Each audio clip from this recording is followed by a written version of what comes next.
Jamahl, what did you like? What did you not like tonight? That first half, I really liked our ability. They got it to 12.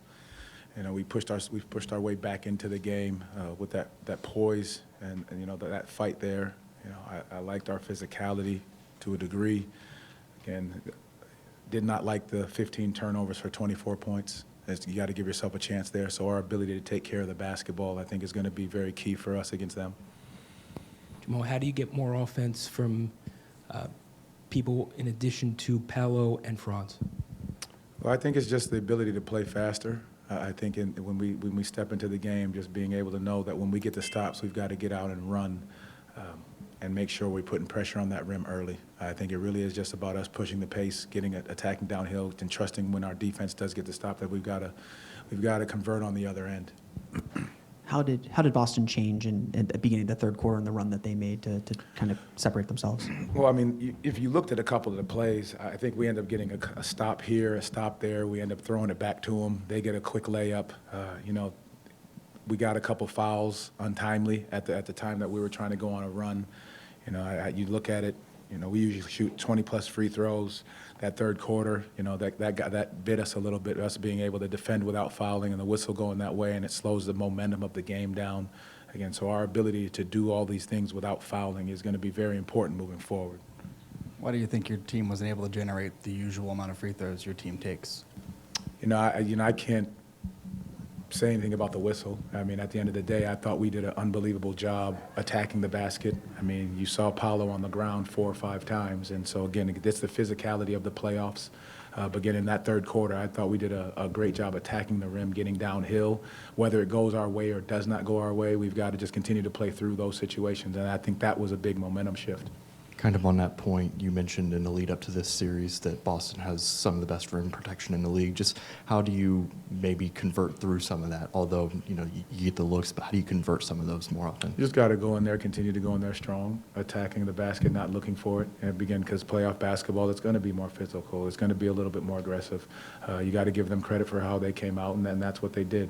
Again, I liked our physicality, the way we approach the game, and obviously you have to find times that whistle may not blow in your favor, but you've got to be able to make sure you continue to attack the right way.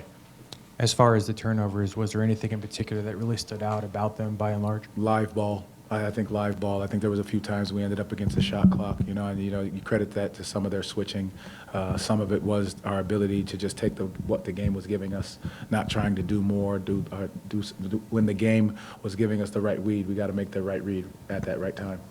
Coach, I know you said you liked the poise they showed in the first half, but in terms of the second half, when you look at maybe the mental lapses that lead to some of those mistakes, is that just players taking accountability and having to lock in more? Is it something you talk about and try to coach? I'm just curious how you sort of lock in on that aspect. I think it's all of us. I think there was moments you saw called timeout just to try to get our poise and settle us down again. And that's what I said in one of the huddles was like, hey, gentlemen, we got it to 12.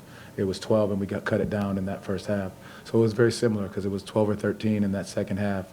And then our ability just to come down and execute and make the right play at the right time.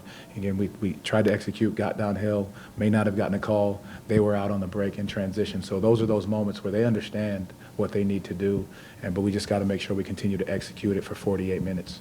I know that when you face this Boston team, the three-point shooting gets a lot of the headlines, but how important are those plays, the turnovers, the missed opportunities on second chance points? I think they had more second chance points than you guys did, even with fewer offensive rebounds.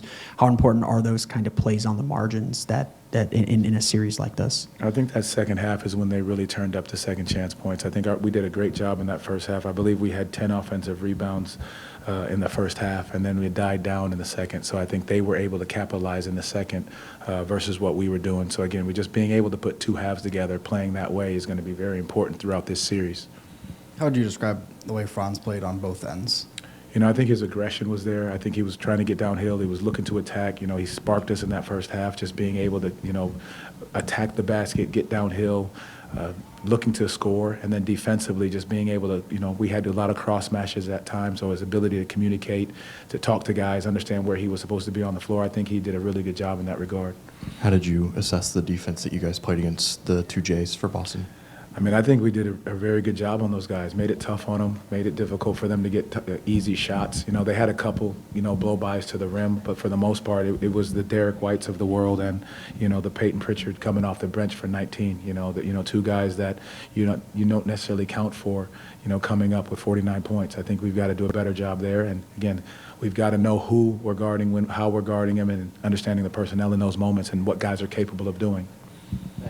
Coach, in terms of offensive execution, you know, Paulo was great, and Franz's impact. Is Cole maybe someone to profile more in situations like this? You know, I think the way in which Boston plays, they throw so many different wrinkles at you with the switching and the zone, and just being able to recognize it real time. And our guys are, as we go back and watch the film and check that out again, I think we'll be able to recognize exactly what they're doing, how they're doing it, and be able to answer and get those answers to the test when we play them on Wednesday. Entering his second playoffs, what can you say about Paolo and his approach to the game to be able to kind of give you that steady offensive push, especially in that second half? Trying to find ways. I think he's just constantly trying to find ways to get the job done, to help this team be in the position to win. Whether that's making a big play, scoring, or a rebound, or making the right decision to find guys. Again, I think that's what he's going to continue to do because he's trying to find ways to just help this team find wins in that regard. Thank you all. Appreciate it.